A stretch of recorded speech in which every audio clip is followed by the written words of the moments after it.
शांताराम बापूंच्या नावाने जीवन गौरव पुरस्कार मिळालाय, त्याबद्दल मी महाराष्ट्र गव्हर्नमेंटची म्हणजे आमचे मुख्यमंत्री एकनाथ शिंदेजी आभारी आहे। तसेच आमचे सांस्कृतिक मंत्री मुनगंटीवार यांची पण मी आभारी आहे। तसेच आमचे उपमुख्यमंत्री अजित दादाजी आणि देवेंद्रजी यांची पण मी आभारी आहे। खूप खूप आनंद वाटला मला। हा मला वाटतं 21 ला जाहीर झालेला 21 साली जाहीर झालेला पुरस्कार आहे आणि त्यावेळेस मला वाटतं ते सांस्कृतिक मंत्री त्याच्यावर विलासराव देशमुखांचे चिरंजीव म्हणजे अमित विलासराव देशमुख हे होते, त्यांची पण मी आभारी आहे। घरचे संबंध आहेत त्यांचे पण, त्यांनी खूप आमचं काम केलं विलासरावांनी आणि ते लक्षात ठेवून आज मला त्यांची आठवण झाली। मी शांताराम बापू यांच्याबरोबर काम केलेलं आहे म्हणजे चित्रपट महामंडळामध्ये आणि त्यावेळेस ते अध्यक्ष होते, मी कमिटीवर होते। काही लोकांनी चुका केल्या तर मी लगेच तक्रार करायची, तर मला म्हणायचं हे बाबा जाऊ दे आणि खूप सांभाळून घ्यायचे मला। मी त्या ग्रुपमध्ये खूप लहान होते। तसे शांत किरण किंवा जयप्रभा स्टुडिओ इथे ते आले तर भालजी पेंढारकर म्हणजे माझे गुरु, ते त्यांचे बंधू, आमचा एकत्र फोटो पण आहे, लताजी वगैरे सगळे आम्ही एकत्र आहोत त्याच्यामध्ये, आमचे डायरेक्टर वगैरे। खूप खेळीमेळीचं वातावरण असायचं आणि त्यावेळेस ते म्हणायचे अरे बाबा खूप मोठा होशील बाबा वगैरे असं मला म्हणायचं ते। आणि शांत किरणला माझं शूटिंग केला इशाऱ्याचं पहिलं होतं त्यावेळेस तर कर झाला, संध्याबाई तर आमच्या सेटवर आल्या आणि म्हणाले अगं किती छान शॉट दिला तू।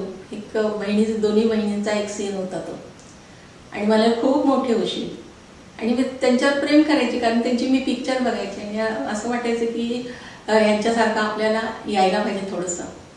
आणि मग सोंगाड्या मला ज्यावेळेस मिळाला त्यावेळेस पहिला एक शॉट होता मंदिरामधला, व्हाईट साडी नेसून असा आणि दादा कुणकी नारळ फोडतायत वगैरे असा। तर त्यावेळेस मी संध्याताईंना समोर डोळ्यासमोर ठेवलं आणि त्याप्रमाणे गेटअप करून मी तो शॉट दिला, अजूनही मला आठवतोय तो। आणि ते म्हणाले काय दुसरी संध्या दिसतीस ना तू, असं मला बोलून गेले हसत हसत ते। तर शांताराम बापू पण खूप प्रेम करायचे आमच्यावर आणि त्यांच्या नावाने हा पुरस्कार मिळाला आहे, त्याबद्दल मी महाराष्ट्र गव्हर्नमेंटची खूप खूप आभारी आहे। माझ्या जनतेची, माझ्या चाहत्यांची, माझ्या कलाकारांची मी सगळ्यांची आभारी। थोड्याशा ह्या मला वाटतं हे काय म्हणतात ह्याच्यामध्ये थोड्याशा 1-2-3 चुका झालेल्या आहे लिखाणामध्ये, असू दे, हे मनुष्याचा धर्म आहे। परंतु पुढच्या वेळेस कुणाच्या ह्याच्यामध्ये विचारल्याशिवाय लिखाण करू नये त्या व्यक्तीची हिस्ट्री वगैरे, असं मला वाटतं। मला असं वाटतं की काही गोष्टी नको त्या लादल्या जातात माणसावर, त्याचा विपरीत परिणाम त्यांच्या संसारावर पण होतो काही कारण नसताना।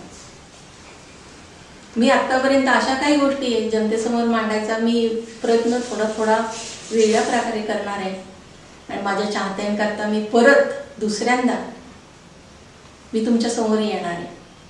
परत एकदा मी महाराष्ट्र गव्हर्नमेंटची माझ्या आणि सगळ्यात म्हणजे आमचे पंतप्रधान नरेंद्र मोदीजी, मी त्यांना खूप खूप म्हणजे मी त्यांच्या भक्त आहे असं समजा तुम्ही, त्यांचे पण मी आभार मानते। जय हिंद, जय महाराष्ट्र।